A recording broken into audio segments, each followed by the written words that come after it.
Here we are again for some math strategies lessons with me, Mrs. Dyer.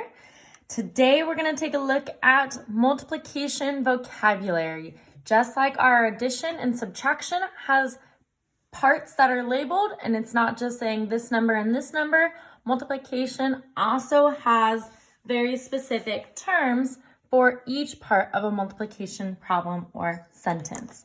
So when we have single digit numbers, like if we're doing 7 times 6, which we know equals 42, we have our two numbers that are being multiplied together are called factors.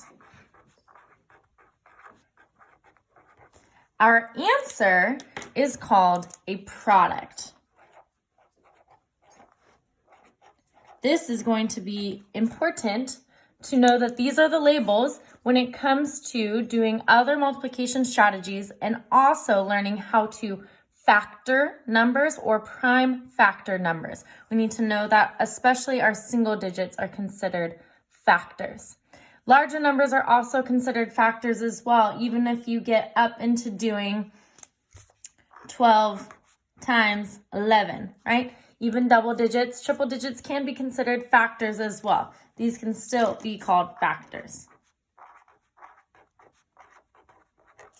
Now, as we start getting into larger digit multiplication, let's say that we're doing 7,652 times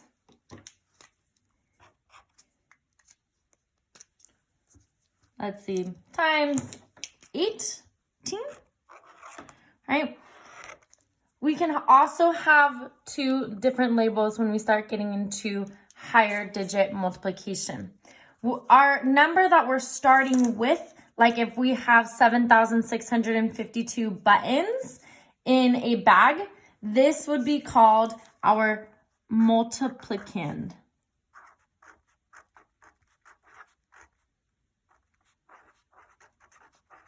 Right? That's what's being multiplied. And then our number that we're multiplying by, like if we have 7,652 buttons in a bag and we have 18 bags and we want to know how many total buttons we have, our number that we're multiplying by is called our multiplier.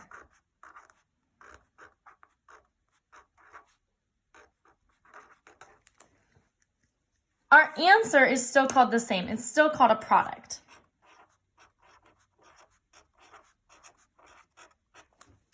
All right.